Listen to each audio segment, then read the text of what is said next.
Vamos a hablar sobre las turbinas Kaplan. Las características generales.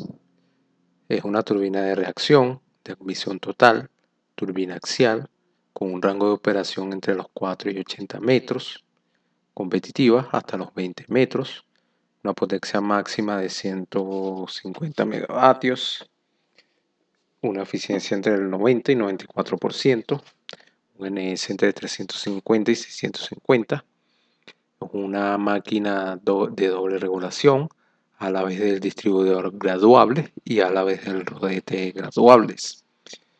Y unas desventajas es que tiene peligro de cavitación y son de gran tamaño.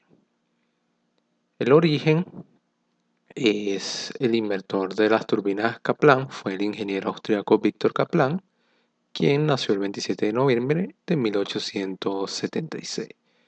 Con esto podríamos ver que esta es una de las turbinas, digamos que más joven, ya que se descubrió un poco después de la turbina Pelton y la turbina Francis. Un ejemplo de turbina Kaplan es en Venezuela. Tenemos una turbina y aquí en la estación hidroeléctrica Carhuachi y tiene estos datos. Tiene una capacidad nominal de 180 megavatios, una capacidad total de 2160 megavatios y una velocidad nominal de 94.74 rpm.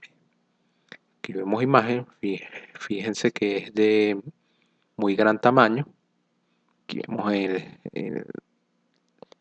vemos este señor, este trabajador, fíjense el gran tamaño. Vemos un corte axial.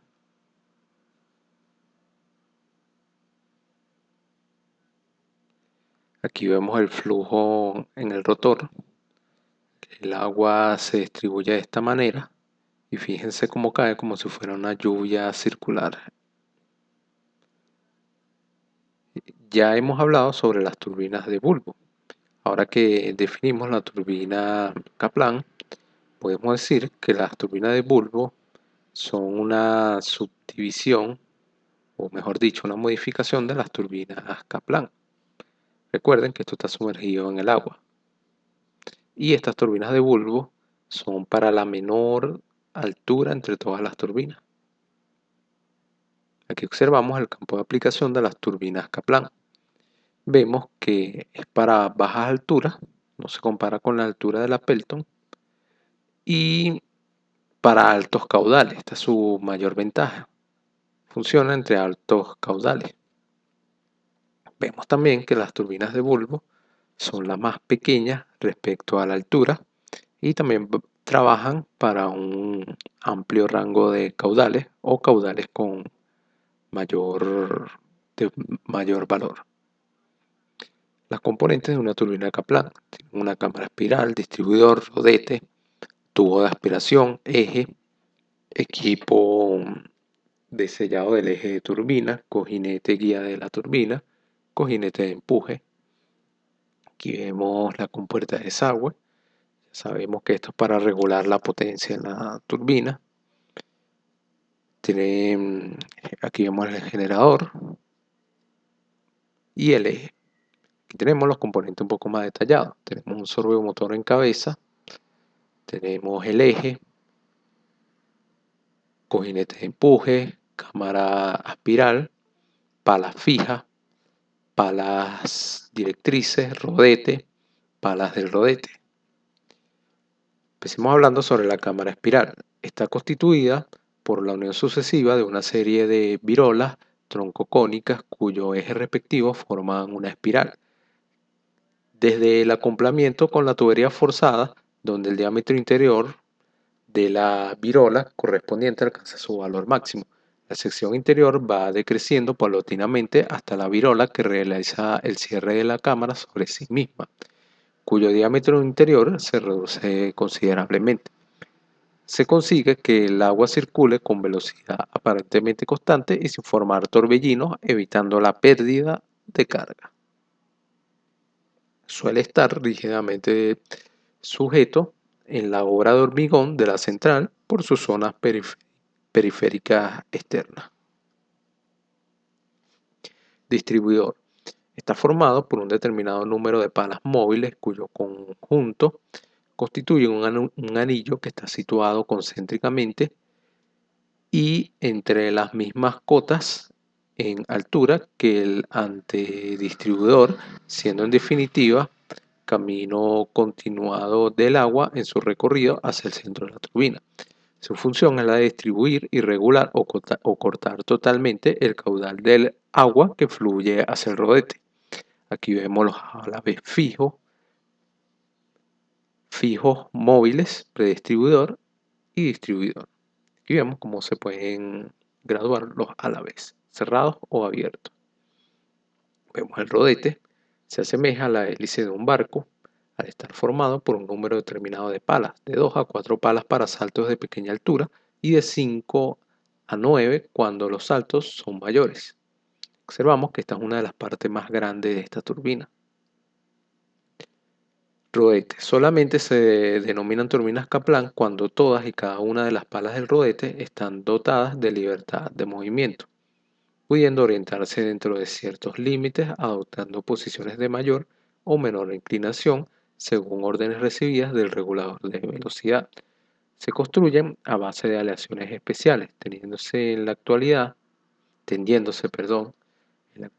al empleo de acero inoxidable, pues si bien su precio inicial puede ser elevado, queda amortizado a lo largo del tiempo, al disminuir las reparaciones del deterioro ocasionado por los efectos nocivos de la cavitación.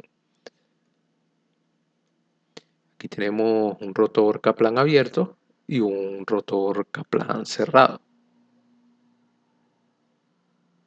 Control de los álabes. Para lograr el control adecuado de las palas del rodete, tanto en el núcleo este como el eje de la turbina, permiten alojar y pasar respectivamente por su interior los distintos dispositivos mecánicos, tales como los servomotores, palancas, bielas, etc., destinados a dicho fin.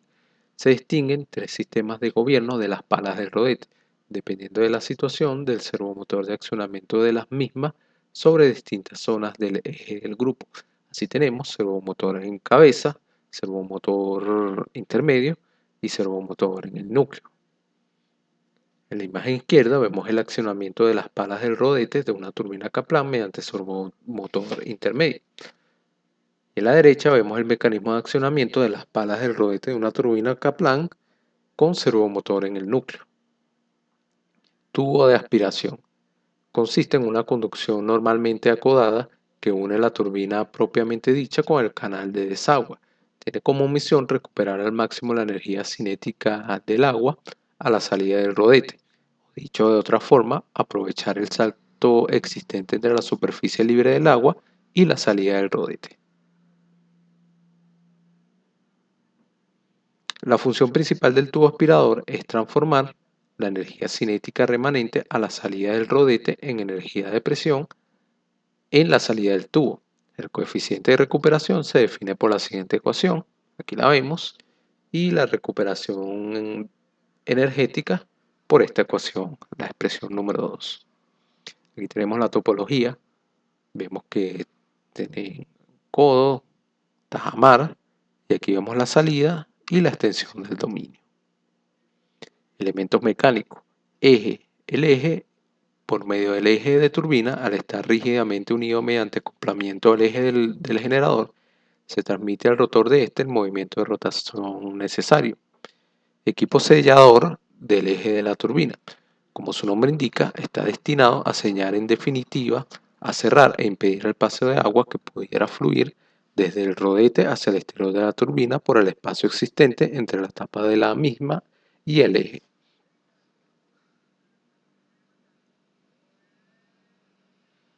Aquí observamos. Cojinete guía. Está situado lo más cerca posible del rodete, sobre la tapa superior de la turbina, inmediatamente por encima del cierre estanco o sellado del eje. Aquí tenemos el sistema de lubricación de cojinetes guía. Cojinete de empuje. Este elemento, conocido también como soporte de suspensión, pivote, rangua o quicio, característico y necesita en todos los grupos de eje vertical. Como más significativo, citaremos los siguientes tipos de cojinete de empuje. Cojinete de empuje de zapatas rígidas, cojinete de empuje de zapatas pivotantes, cojinete de empuje de resorte y cojinete de empuje esférico. En todos ellos destinados a soportar esfuerzos axiales. Aquí vemos la transferencia de energía y los triángulos de velocidad.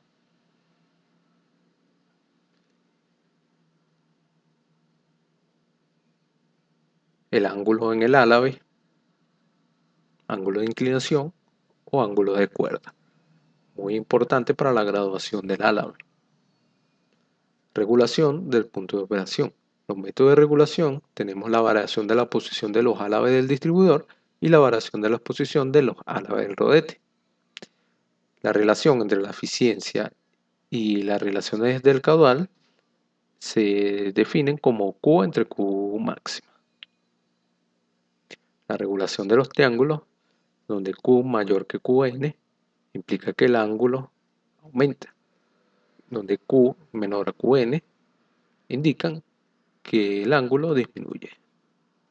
Aquí tenemos las curvas características, la relación entre la velocidad de giro específica doble reducida y el caudal específico doble reducido. Este es el diagrama topográfico de una turbina Kaplan. Aquí tenemos otra curva característica donde A es la apertura del distribuidor, el ángulo representa el ángulo de los álabes del rodete y en New total es la eficiencia máxima alcanzable para cada Q1. Las curvas Q1, AQ11, y JQ11 indican los valores de apertura del distribuidor y ángulos del rodete respectivamente, con los cuales se obtiene el rendimiento máximo para cada Q. Aquí tenemos los caudales y aquí tenemos la eficiencia total. Y aquí tenemos los ángulos.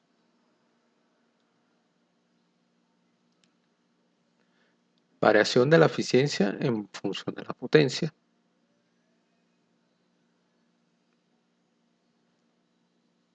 Aquí tenemos otras curvas características, donde tenemos P en función de la RPM. Aquí tenemos algunas ecuaciones de interés para hallar Q, N, NS, P.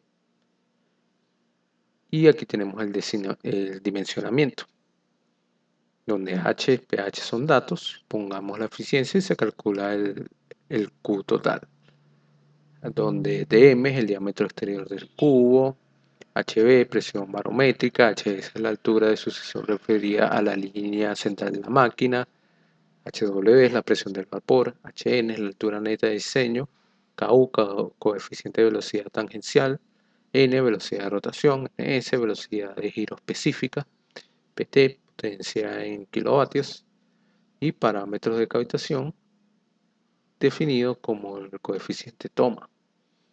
Recordemos, muy importante, que N y la diferencia entre N y NS. N es la velocidad de rotación y NS es la velocidad de giro específica. Y el criterio general de selección se basa en la velocidad de giro específica. El cálculo del número específico de revoluciones. Aquí tenemos, para la velocidad específica, tenemos estos años de diseño y tenemos estos valores. Se debe verificar que el NS determinado coincida con una velocidad de sincronismo en el criterio general de diseño. De no ser así, se recalcula NS con el valor de N de sincronismo más cercano. Y el cálculo del número de tomas, que hace referencia a la cavitación, debemos tomar en cuenta estas dos ecuaciones. Se debe verificar que el número de tomas de instalación sea mayor que el crítico para mantener el fenómeno de cavitación en un rango aceptable en la descarga de la turbina. Aquí tenemos dimensionamiento del rodete,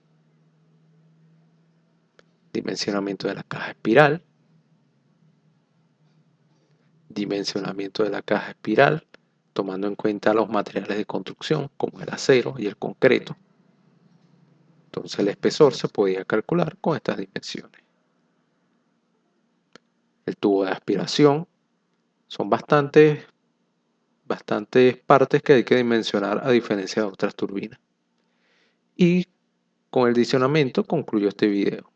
Ya hemos visto los tres tipos de turbinas, las más utilizadas en centrales hidroeléctricas.